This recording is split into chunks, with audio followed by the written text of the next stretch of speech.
कुछ लोग हैं जो वक्त के साँचे में ढल गए, कुछ लोग हैं जो वक्त के साँचे में ढल गए, कुछ लोग हैं जो वक्त के साँचे बदल गए। अगर आप समय रहते वक्त के अनुरूप नहीं चलिएगा तो याद रखिएगा आप जीवन के इस सर्कस रूप जो चल रहा है हमारे जीवन में उसमें आप आगे नहीं हो पाइएगा। याद रखिएगा आपको सबसे आगे चलना पड़ेगा। और ये चीज मैं क्यों बोल रहा हूं, क्योंकि आज प्रत्येक एग्जाम में करंट अफेयर्स के जो क्वेश्चन है वो करंट अफेयर्स के क्वेश्चन बेहद ही महत्वपूर्ण भूमिका निभाते हैं।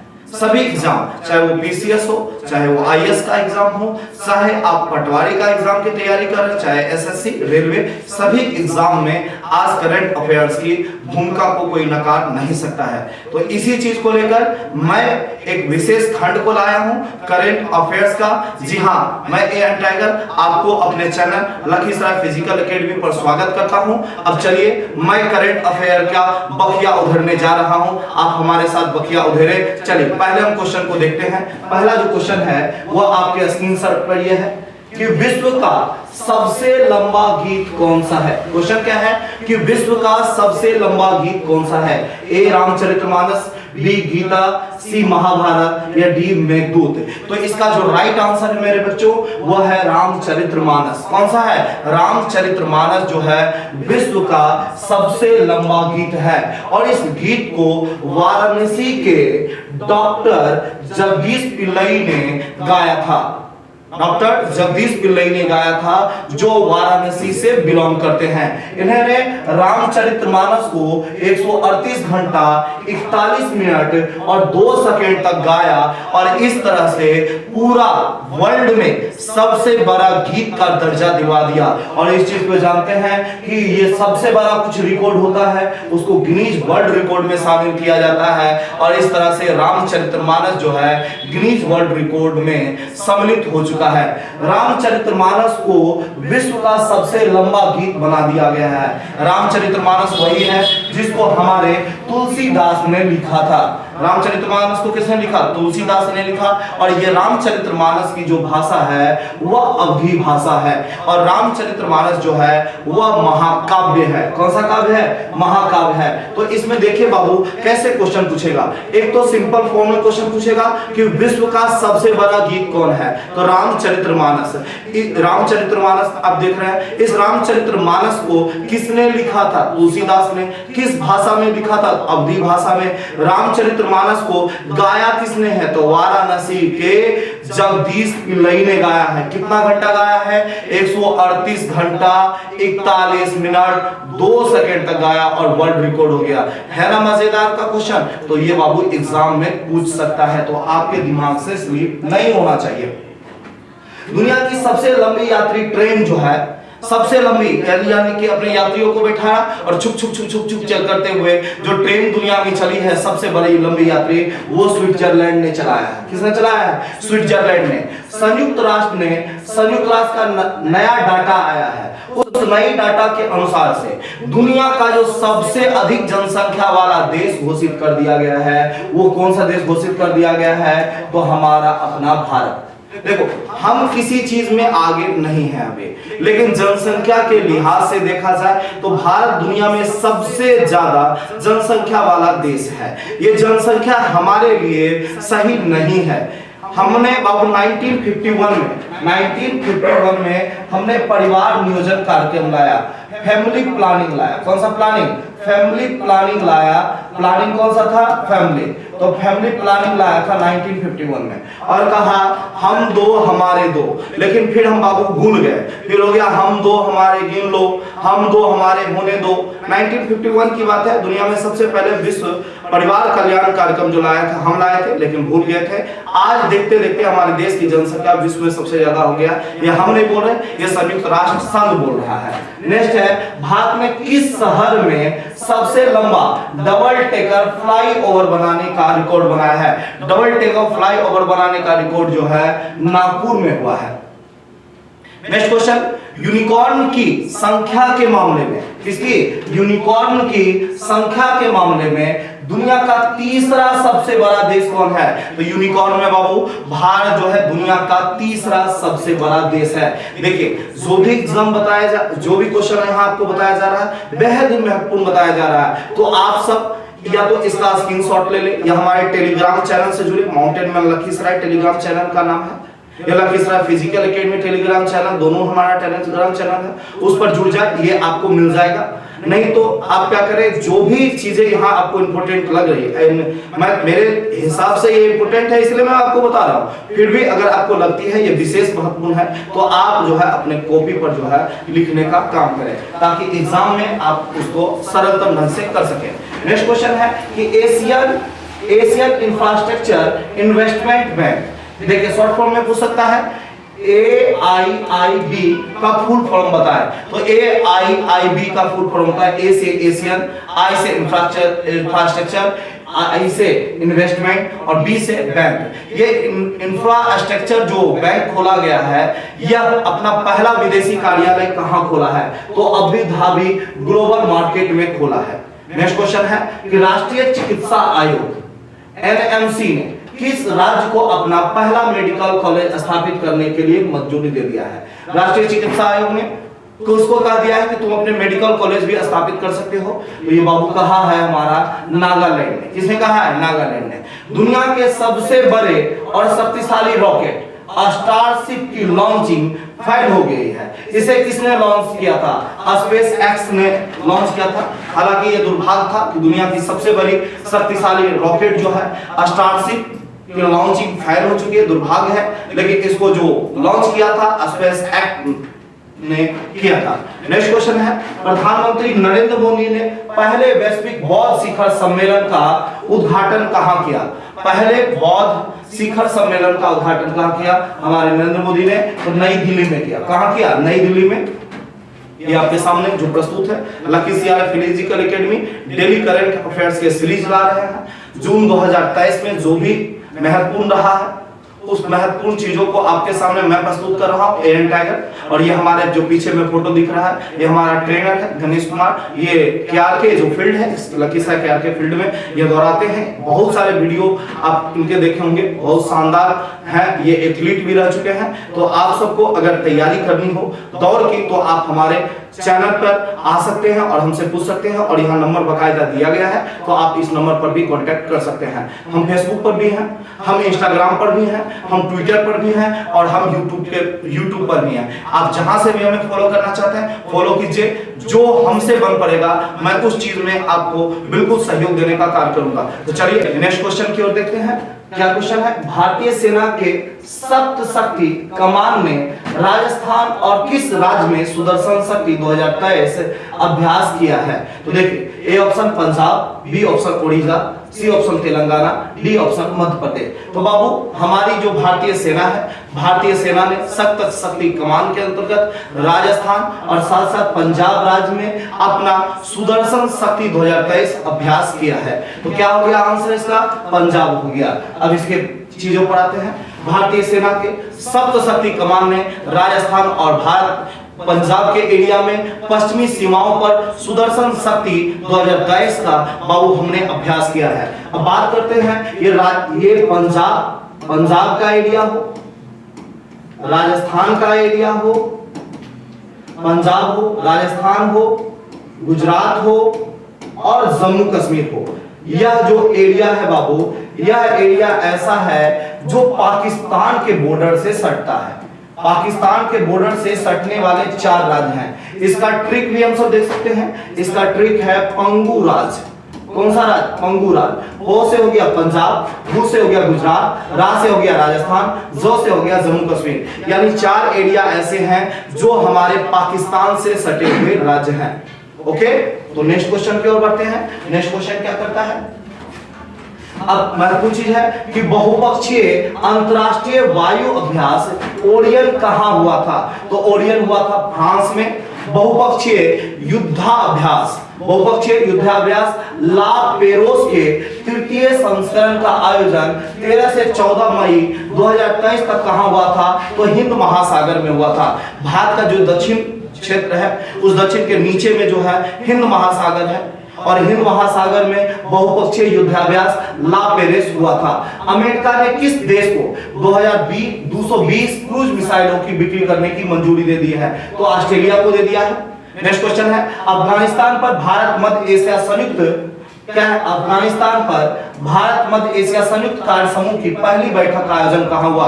तो दिल्ली में हुआ है। कहां हुआ है? दिल्ली में। द्विपक्षीय समुद्री अभ्यास यानी स्लाइनेक्स 2023 कहां हुआ? कोलंबो में हुआ। आपको लग रहा होगा ये कहां से इंपोर्टेंट हो गया? तो बाबू याद रखिए ये बहुत ही इंपोर्टेंट होता है, क्योंकि आपको सेनाओं के बारे में अगर आपको जानकारी होती है, हमारी सेना ये कर रही है, तो आपको गर्व की अनुभूति होती है, और यही गर्व की अनुभूति के कारण लोग जो हैं इस चीज को याद रखें। इसलिए बाबू क्या करते हैं, करंट अफेयर्स के सेगमेंट को डायरेक्टली एग्जाम में हुबहू पूछ लिया जाता है, तो आप भी ऐसे चीजों को याद ही रखें, वही आपके लिए बढ़िया होगा। नेक्स्ट क्वेश्चन है, central bank digital currency CBDC, central bank digital currency को अपनाने वाला देश का पहला नगर निगम कौन बन गया है?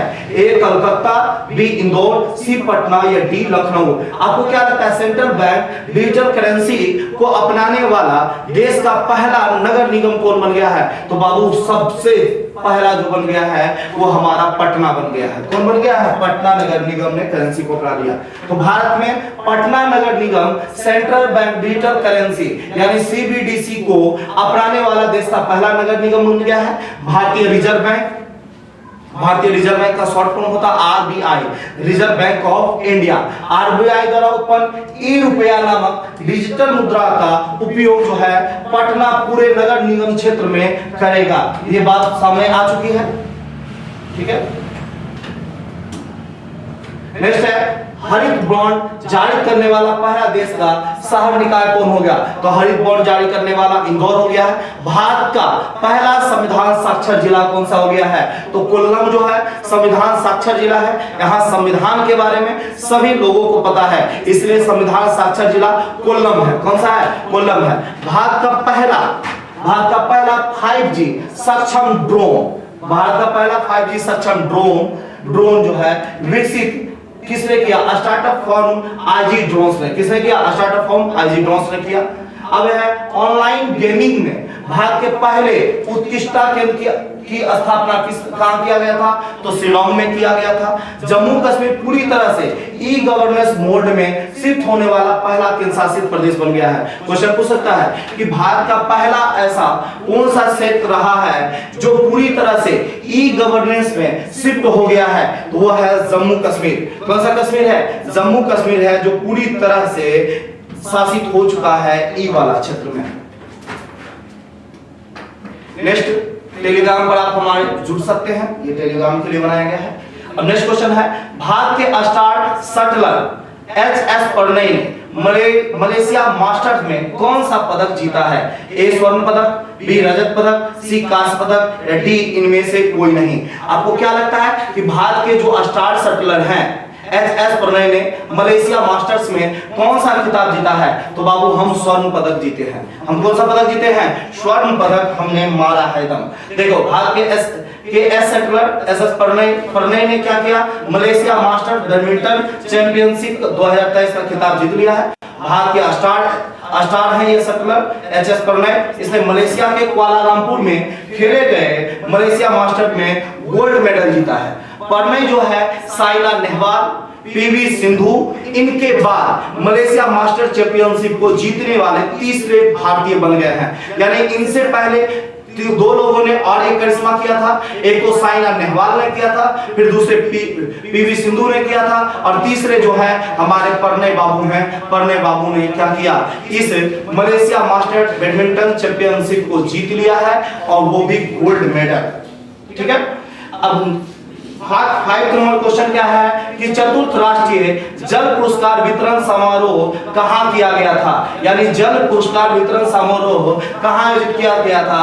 ए जयपुर, बी कोलकाता, सी नई दिल्ली या डी गुजरात में किया गया था? तो इसका राइट आंसर क्या होगा कि चतुर्थ राष्ट्रीय जल पुरस्कार वितरण समारोह कहां किया गया था? तो बाबू नई दिल्ली में किया गया था। देखिए जल ही जीवन है, अगर आप जल को नहीं बचाते हैं तो आने वाला भविष्य जो है आपका खत्म हो जाएगा, क्योंकि जल के बिना जीवन संभव है ही नहीं। चाहे नहाने में, चाहे पीने में, चाहे कुछ भी जीवन के करते हैं तो उन सब में जल की भूमिका है। इसी जल शक्ति मंत्रालय का जल संसाधन है, जल शक्ति मंत्रालय का जल संसाधन, नदी विकास और गंगा संरक्षण विभाग ने 17 जून 2023 को नई दिल्ली के विज्ञान भवन में चतुर्थ राष्ट्रीय जल पुरस्कार वितरण समारोह आयोजित किया। चतुर्थ राष्ट्रीय जल पुरस्कार 2022 के लिए संयुक्त विजेताओं सहित 41 विजेताओं का चयन किया गया था। आपको याद रखना है कि जल जो है बेहद ही महत्वपूर्ण है, और जल का जो आज नीचे जाने वाला रेशियो है बहुत ज्यादा हो रहा है। इस चीज को देखते हुए जल से संबंधित अगर क्वेश्चन पूछेंगे तो यही होंगे। कुछ लेटेस्ट करंट अफेयर्स की बात करते हैं तो IIT मद्रास ने भारत इजराइल जल प्रौद्योगिकी केंद्र COWT स्थापित करने के लिए किसके साथ साझेदारी की है? तो हमने इजराइल के साथ किया है। किसके साथ किया है? इजराइल के साथ। जल राहत अभ्यास कहां हुआ? तो जल राहत अभ्यास हुआ असम में। गर्मियों में पानी पीने की कमी की समस्याओं से निपटने के लिए पहली बार जल बजट किसने अपनाया है? तो जल बजट को जो अपनाया केरल ने। मैंने पिछले जो वीडियो है उस पिछले वीडियो में केरल के बारे में बताया कि केरल जो है भारत का पहला ऐसा मतलब क्षेत्र रहा जिसने जल बजट को पेश किया है। फिर से देखो, गर्मी में पानी की कमी को दूर करने के लिए केरल ने जल बजट को पेश किया है।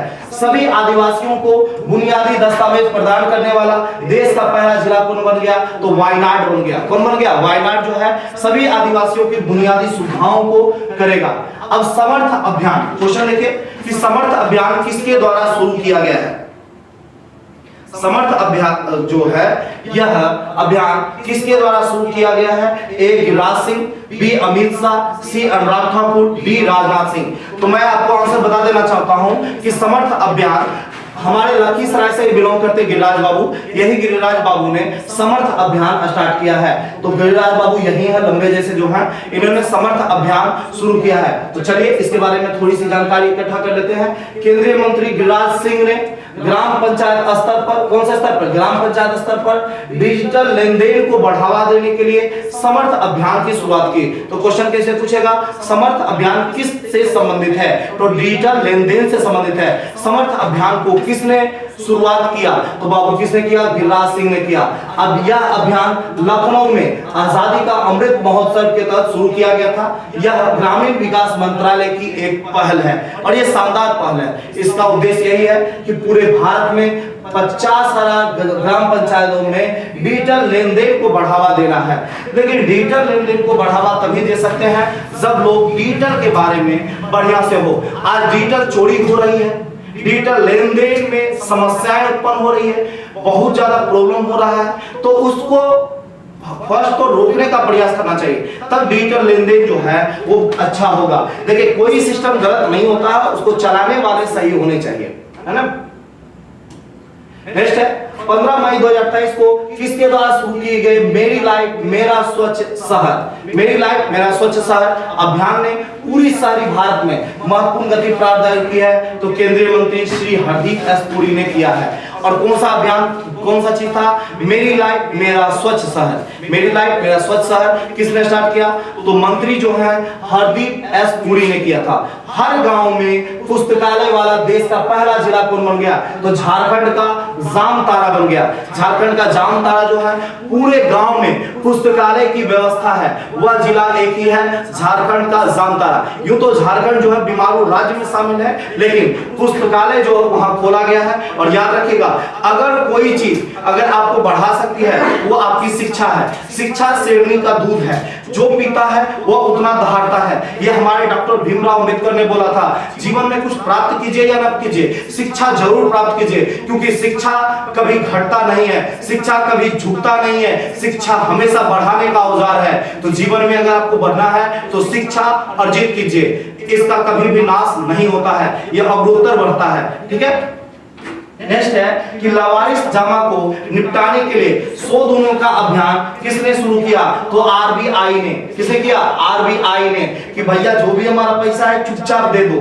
नहीं तो ठीक बात नहीं होगा। अब नेक्स्ट 7वें क्वेश्चन है कि बोला अहमद तिनुबी किस देश के नए राष्ट्रपति बने हैं? क्या क्वेश्चन है? बोला अहमद तिनुबी किस देश के नए राष्ट्रपति बने हैं? Option number A Canada, option number B Finland, option number C Australia, option number D Nigeria. तो इसका राइट आंसर होगा बोला अहमद तिनुबी किस देश के राष्ट्रपति बने हैं? तो वो है नाइजीरिया के। ये क्यों महत्वपूर्ण है? क्योंकि देखते हैं हमारे केंद्रीय जो है रक्षा मंत्री राजनाथ सिंह है। राजनाथ सिंह 3 दिनों के दौरे पर थे। 28 से लेकर 30 मई 2023 तक पश्चिम अफ्रीका देश नाइजीरिया गए। और नाइजीरिया इसलिए गए क्योंकि वहां बाबू वो अबूजा के ईगल स्क्वायर में नवनिर्मित राष्ट्रपति का नाम क्या है? बोला अहमद तिनुबी के शपथ समारोह में भाग लेने के लिए गए थे। कौन? राजनाथ सिंह कौन से मंत्री है? तो रक्षा मंत्री है। अब नाइजीरिया की बात करते हैं तो नाइजीरिया की राजधानी कहां है? अबूजा में है। नाइजीरिया की मुद्रा क्या है? तो नाइजीरियाई नाइरा। क्या है? नाइजीरियाई नाइरा जो है उसकी अपनी मुद्रा है। ये एग्जाम में पूछे जा सकते हैं प्रश्न, तो आप बढ़िया से याद रखिएगा, क्योंकि हमारे गिरिराज सिंह गए थे और कौन थे वहां के? तो नाइजीरिया के नए राष्ट्रपति बने हैं बोला अहमद तिनुबी। क्या है? बोला अहमद तिनुबी बने हैं। यही नाइजीरिया का क्षेत्र है, अफ्रीका का इस क्षेत्र में यही बाबू जो है ये गए थे हमारे राजनाथ सिंह, यही बोला अहमद तिनुबी ने शपथ ग्रहण समारोह किया था। नेक्स्ट क्वेश्चन है 8वां क्वेश्चन आपके स्क्रीन बोर्ड पर है कि निम्न में से किसको मरणोपरांत यानी मरने के बाद, तो किसको मरणोपरांत क्या है? डेग हैमरशोल्ड मेडल से सम्मानित किया गया। डेग हैमरशोल्ड मेडल से किसे सम्मानित किया गया? ए शिशुपाल सिंह, बी सनवाला एम बिश्नोई, ए शिशुपाल सिंह और सनवाला राम बिश्नोई, या डी इनमें से कोई नहीं। तो आपको क्या लगता है इसका राइट आंसर क्या होगा? तो इसका राइट आंसर हो जाएगा सी, शिशुपाल सिंह भी और सनवाला एम राम बिश्नोई। तो ऑप्शन नंबर सी जो हो जाएगा ये राइट आंसर हो जाएगा। शिशुपाल सिंह और सनवाला राम बिश्नोई को मरणोपरांत जो है बाबू डेग हैमरशोल्ड मेडल से सम्मानित किया गया। आखिर ये है क्या? तो देखते हैं भारतीय हेड कांस्टेबल शिशुपाल सिंह और सनवाला एम राम बिश्नोई को मरणोपरांत डेग हैमरशोल्ड मेडल से सम्मानित किया गया है। यह मेडल संयुक्त राष्ट्र शांति सैनिकों को दिया जाता है, यानी हमारे सैनिक ने शांति स्थापित करने में अपना सर्वोच्च योगदान दिया। इसी योगदान को देखते हुए उन्हें डेग हैमरशोल्ड मेडल से सम्मानित किया गया है। पुरुष समारोह संयुक्त राष्ट्र शांति सैनिकों के लिए अंतर्राष्ट्रीय दिवस के उपलक्ष्य में न्यूयॉर्क संयुक्त राष्ट्र का मुख्यालय है, वहीं दिया जाता है। पदक का नाम संयुक्त राष्ट्र के दूसरे महासचिव डेग हैमरशोल्ड के नाम पर रखा गया है। यानी आपका नाम स्पष्ट हो, डेग हैमरशोल्ड जो है संयुक्त राष्ट्र संघ के बाबू दूसरे महासचिव थे। संयुक्त राष्ट्र संघ के दूसरे महासचिव का नाम क्या था? डेग हैमरशोल्ड। उन्हीं पर शांति के लिए सैनिकों को पुरस्कार दिया जाता है और हमारे दो सैनिक जो हैं इस पुरस्कार को लिए हैं। एक का नाम है शिशुपाल सिंह और दूसरे का नाम है राम बिश्नोई। इन दोनों को पुरस्कार ये मिला है। नेक्स्ट, संघ लोक सेवा आयोग union public service commission UPSC के सदस्य के रूप में किसने शपथ लिया है? राजीव कुमार, मनोज सैनी, कल्याण चौबे या सुमन शर्मा? तो किसने लिया? सुमन शर्मा ने लिया है। तो राइट आंसर सुमन शर्मा यही मैडम है जिसने यूपीएससी के सदस्य के रूप में अपना शपथ लिया है। ठीक है, 1990 बैच की ये सदस्य है सुमन शर्मा ने संघ लोक सेवा आयोग यानी UPSC union public service commission इसके सदस्य के रूप में सम्मिलित हुए हैं। यूपीएससी के अध्यक्ष जो हैं भी मनोज सोनी ने उनके पद और गोपनीयता की शपथ दिलाई। तो अब पूछेगा यूपीएससी के जो है अध्यक्ष कौन है? तो मनोज सोनी है। कौन हाल फिलहाल इसके लिए है शपथ लिए हैं सदस्य के रूप में? तो 1990 बैच की सुमन शर्मा ने शपथ लिया है। नेक्स्ट क्वेश्चन है G20 भ्रष्टाचार विरोधी कार्य G20 का भ्रष्टाचार विरोधी कार्य समूह की दूसरी बैठक कहां हुई है? ए हैदराबाद, बी पटना, सी लखनऊ या डी ऋषिकेश? आपको क्या लगता है ये G20 का जो विरोधी कार्य समूह की जो दूसरी बैठक आयोजित की गई है वो कहां की गई है? तो ये आयोजित किया गया ऋषिकेश में। कहां आयोजित किया गया है? ऋषिकेश में। केंद्रीय रक्षा और पर्यटन मंत्रालय ने G20 भ्रष्टाचार विरोधी कार्य समूह के लिए दूसरी बैठक ऋषिकेश यानी टिहरी में संपन्न की है। कहां संपन्न किए? टिहरी में संपन्न किए हैं। अब कुछ इंपोर्टेंट अदरवाइज जो चीजें हैं जो जीके जीएस के लिए बेहद ही महत्वपूर्ण है वो क्वेश्चन यहाँ आपको दिखाया जा रहा है। जैसे वन अनुसंधान संस्थान कहाँ है? तो वन दे याद रखना है। क्या रखना है? वन दे। वो से वन, अदे से देहरादून, वन दे हो गया, वन दे देहरादून हो गया। थॉमस कप किस खेल से संबंधित है? तो थॉमस कप है बैडमिंटन से। थॉमस कप किस खेल से संबंधित है? बैडमिंटन। यक्षगान कहाँ लोकप्रिय नृत्य है? तो यक्षगान कर्नाटक का है। यक्षगान कहाँ का लोकप्रिय नृत्य है? कर्नाटक का है। इजराइल की संसद को क्या कहा जाता है? नेसेट कहा जाता है। इजराइल की संसद को क्या कहा जाता है? नेसेट कहा जाता है। मलेरिया किस परजीवी के कारण होता है? तो प्लाज्मोडियम के कारण होता है। मलेरिया किसके कारण होता है? प्लाज्मोडियम के कारण होता है। ये आपके शरीर में इंजेक्ट होगा तो फिर रोग उत्पन्न कर देगा और मलेरिया हो जाएगा। अब कहता है भारतीय पर्यटन निगम की स्थापना कब की गई? तो भारतीय पर्यटन निगम की स्थापना 1966 में किया गया, 1966 में। भारतीय पर्यटन निगम की स्थापना कब हुआ? 1966 में। संविधान सभा की प्रारूप समिति के अध्यक्ष कौन थे? तो डॉक्टर भीमराव अंबेडकर। संविधान सभा के प्रारूप समिति के अध्यक्ष कौन थे? डॉक्टर भीमराव अंबेडकर थे। कौन सा पर्वत हिमालय श्रृंखला का अंग नहीं है? तो अरावली जो बाबू है वह अरावली जो है हिमालय श्रृंखला का अंग नहीं है। भूकंप की तीव्रता मापने वाले यंत्र को क्या कहते हैं? सिस्मोग्राफ कहा जाता है। भूकंप की जिससे तीव्रता मापी जाती है वो सिस्मोग्राफ होता है। Missile women of India, missile women of India के नाम से किसे जाता है? टेसी थॉमस को। मिसाइल वुमेन ऑफ इंडिया के नाम से किसे जाना जाता है? टेसी थॉमस को जाना जाता है। किसे जाता है? टेसी थॉमस को। जिसे missile man of India doctor APJ Abdul Kalam को जाना जाता है। तो ये हमारे आज के पूरे करंट अफेयर्स था। इस करंट अफेयर्स का निचोड़ आपको टेलीग्राम चैनल पर भी मिल जाएगा, तो आप हमसे जुड़े, सब्सक्राइब करें और साथ साथ जो भी हमें इंप्रूव करने कहिएगा वो आप बिल्कुल लिखें, क्योंकि हमें पता है कि हम संपूर्ण नहीं है, लेकिन आपके द्वारा बताए गए मार्ग पर चलकर हमें संपूर्णता की प्राप्ति में थोड़ा सा सहयोग मिलेगा। तो बस आप सबसे निवेदन है कि जो हमारी कमी हो उन कमियों को उजागर करें, हमें कमेंट करें, लाइक करें, सब्सक्राइब करें और अपने मित्रगणों को भेजें। आज के लिए इतना ही, कल मिलते हैं फिर से। समय वही है जो आपके स्क्रीन बोर्ड पर दिखाया जा रहा है। तो लखीसराय फिजिकल एकेडमी की ओर से आप सभी लोगों को जय हिंद।